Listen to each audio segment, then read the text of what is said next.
Bismillahirrahmanirrahim. Pemirsa channel YouTube Dr. Dani, pada kesempatan kali ini saya ingin memberitahukan 10 tanda seseorang itu perlu diruqyah. Yang pertama, malas beribadah, tidak mau beribadah, tidak mau menjalankan ketaatan kepada Allah, malas sholat, malas baca Al-Quran, malas berzikir. Bahkan ada pasien-pasien saya, padahal baca Al-Qur'annya lancar, tapi dia mengeluhkan, "Dok, kok saya tidak bisa baca Al-Qur'an ya, Dok? Gagap-gagap, Dok. Kok saya kalau sholat Jumatan berat, Dok?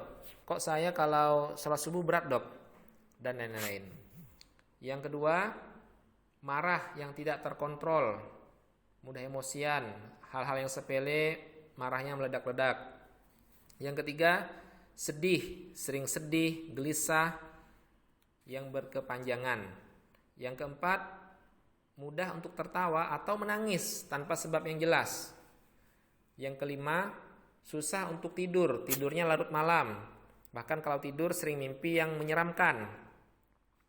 Yang keenam, rasa malu yang berlebihan, malas untuk bertemu orang-orang, pengennya menyendiri saja. Yang ketujuh, pikiran yang mudah bingung, sering lupa, kondisi tidak wajar. Kemudian rasa malas, lemas, mau ngapa-ngapain, mau mengerjakan hal yang bersifat produktif, itu malas. Kemudian yang kedelapan, tidak betah berada di dalam rumah, benci berkumpul bersama keluarga, istri, suami, anak, bersikap kasar dan keras. Sering konflik suami istri, konflik rumah tangga. Yang kesembilan, terjadi perubahan yang drastis dari seseorang yang awalnya baik. Misal awalnya dia ini rajin sholat, rajin ibadah, tidak pernah tinggal sholat, tiba-tiba kok mendadak tidak mau sholat, berat mau baca Quran. Atau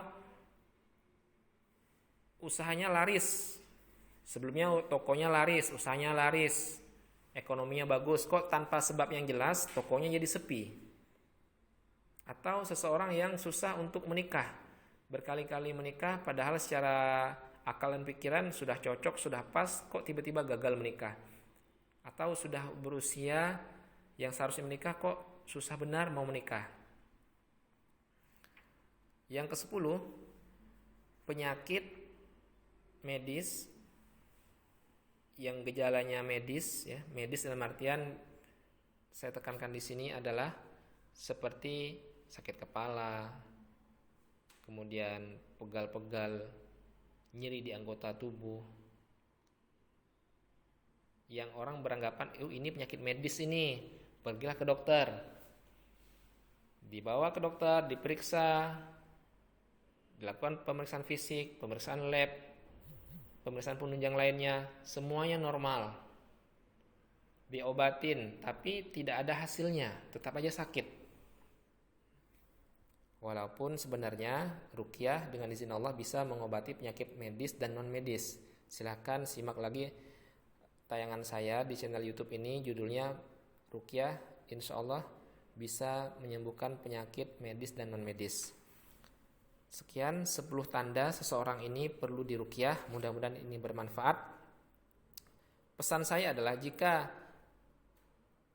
Anda semuanya atau pasien-pasien tidak ada satupun 10 tanda ini, maka alhamdulillah, bersyukurlah pada Allah. Itu adalah nikmat yang luar biasa, kesehatan lahir dan batin yang dimiliki.